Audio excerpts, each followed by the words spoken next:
Let's bring in our next guest, Evan Mendoza, minor leaguer in the Padres system, joining us right now. Also, superstar content creator in this game. You can follow him on IG at E_Mendoza18 or on TikTok, Evan_Mendoza. And it's Jonesy's boy, too. So, Evan, how you doing? And then I'll let Jonesy jump right in because he's been excited to bring you on. Absolutely. Thanks, Scott. What's up, Jonesy? How we doing, guys? What's up, just really excited to be here and talk with you guys. This is awesome. Evan, it's your story. Just give it to us. Break it down. I mean, your content speaks for itself, but I wanted to learn your story. Yeah, my quick little breakdown is I was born in Baltimore, Maryland. Grew up an Orioles fan. I obviously idolized, you, AJ. Definitely was able to follow your career, understood kind of like how important you were to the community. And I've kind of taken that all the way through my career. My family moved in, middle school. We moved around a lot.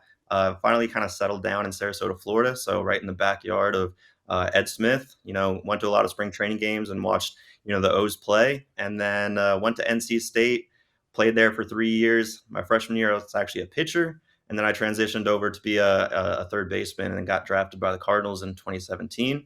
And then got minor league Rule 5 back in December of 2022. So this was my first year with the Padres org, and I haven't been, any happier with, playing ball and a new org. Sarasota High School Sailors. Yeah, we played them in high school. Yeah. I hated them. So we were good every year. Clyde Metcalf out there. He's a legend in the state of Florida. He knows what he's doing over there. Oh yeah, I played against Matt Drews, Doug Million, those teams. Those were the. If you don't know, Scott's like, how old are you? Yeah, Bobby Say, all those way back in the day. Evan's way younger than me. Evan's 26. He knows who I'm talking about. Yeah. Scott's giving me this. Evan, Scott's giving me a look like, damn, who the hell are these guys? What is this? The Sarasota, Florida? Well, no, these are first round picks. I know. I'm kidding. Evan, how do you have time? Because I know what it was like in the minors. How do you have time to do all this content? How do you have time to put all this content out there? And obviously the Padres are okay with it. Has anyone ever come up to you and said, "Hey, let's maybe slow this down a little bit"? The most was honestly about 2 weeks ago. I'm actually rehabbing right now in Arizona, and they basically just said, "Hey, let's try not doing anything within the walls." I like giving kids, especially 10 to 18-year-old kids, are usually like my audience. I love giving them the inside look of little things. It doesn't have to be anything crazy. I try to understand what that line is and make sure to not cross it. But to answer your question, how I find time, in the minor leagues, I've had plenty of long bus rides. I try to pride myself on making sure I'm staying efficient with my time, whether it's a rain delay or anything like that, just making sure that I'm having time to, of course, focus on my hobbies off the field. I think a lot of people don't really know is this is something that I've been doing my whole life. I've been carrying around a camera, taking videos, being creative. And, it's just a hobby that I do off the field. And it's something that I bring. It brings happiness to, times where it's kind of low. Like right now I'm rehabbing. I have most of the afternoon to myself to be able to, work on this type of stuff. And I don't really view it as work. I view it as a hobby. Exactly. Do you feel like the team should say something to you? Like, don't you feel like that's maybe like where baseball's behind other sports? Yeah. Absolutely. No, I agree. I think Major League Baseball has a ton of resources available. I think it's the understanding at a younger level of how to use it. I was actually introduced to Greenfly. It's basically an app that you can download on your phone. You can get real-time pictures, videos from the game before. I got that in the World Baseball Classic, and I thought, wow, this is crazy. This is awesome. You get that content right after the game. Once you get to your phone after the game in your locker, you have all this content, a huge folder of it. And I think what's the problem in baseball as far as just understanding how to use the content is you're given these resources at the highest level. If we were given these resources at the lower level, maybe, high school showcases, maybe college, and you start getting understanding on how to use that content, these players, I think, will be more acceptable to, decide to post on social media and, start building their own personal brand and everything that comes with that. I'm going to talk about content. I love watching your stories. You got to hang around one of the best third basemen in the game, Manny Machado. Mm-hmm. Can you talk about some content with being around him? I was around him for a long time. He's obviously in a different stratosphere he is than now. But you getting to be around him. I mean, you're talking about one of the best in the game to do it, and just the experience, especially being a Latin player. Mhm. You guys can talk in both languages and talk in a different way than just normal. Yeah, I mean, Manny's a guy that I, of course, looked up to, followed his career as well with the Orioles. I remember specifically he was going through a rehab assignment, and I watched him play at Ed Smith.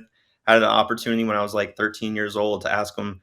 I heard you guys talking about Jordan earlier with Rowdy, but he's a Jordan guy, and I've been fascinated by equipment and things like that. So I think one of the coolest things, just meeting him and seeing him go about his business every day in spring training. Sorry about that.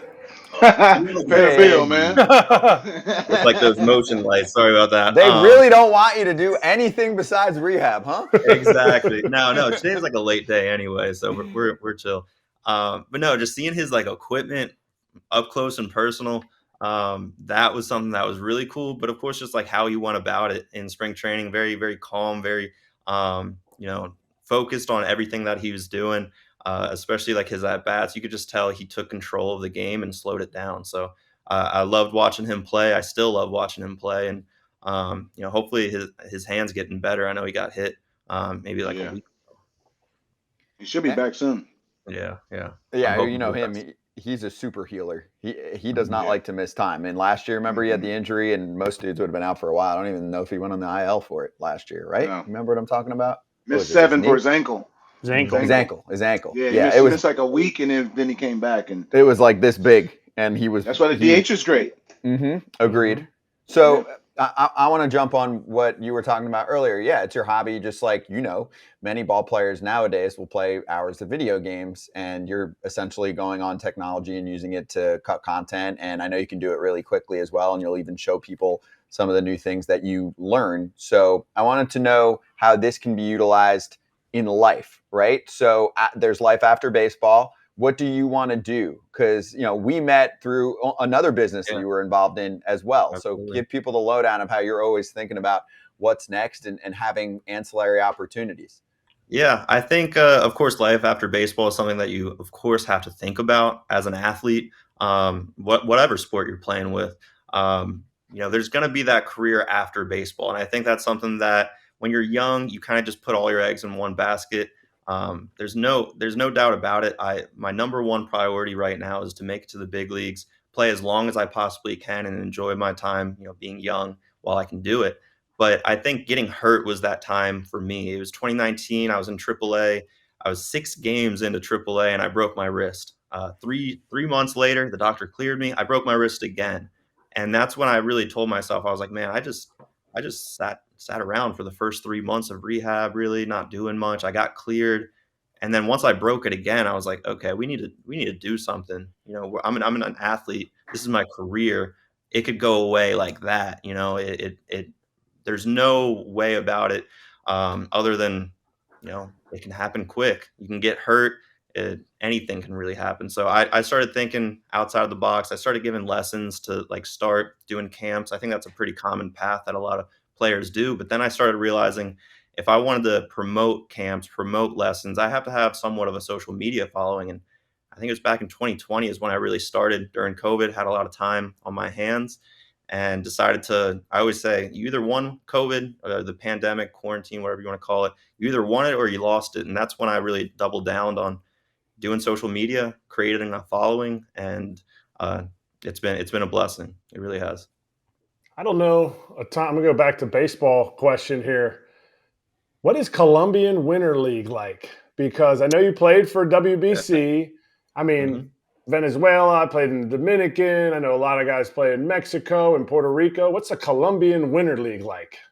It's a little bit less known, and I think that's completely okay. I think the way it's growing is awesome to see. We were able to be in the World Baseball Classic this past year. Unfortunately, didn't get the results that we were looking for.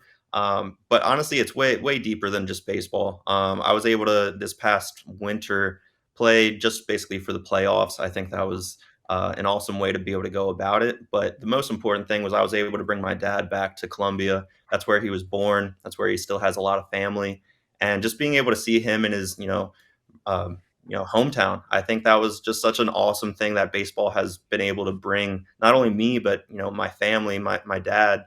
That was very special. To answer your question, it's been a little bit different because COVID year is the first year that I played over there in Colombia. We played in one stadium. It was Edgar Renteria's stadium in Barranquilla, Colombia. It's a coastal town, so you got the beach, you got amazing food. Everything's super cheap over there, so you can get basically Uber Eats and get like 3 courses for like $20. It's awesome. So I've been utilizing that whenever I go over there, eating well, eating really good food. But the travel is not the best. Some of the hotels that you stay in when you're on the road, not the best, but they take care of you. They're trying to grow the game over there. It's becoming well known, and I'm hoping that Colombia can get into the Caribbean Series. I think it's going to be in Miami this next year in February. I think initially they weren't about it, and I'm hoping that they, make their way to be included into that as well.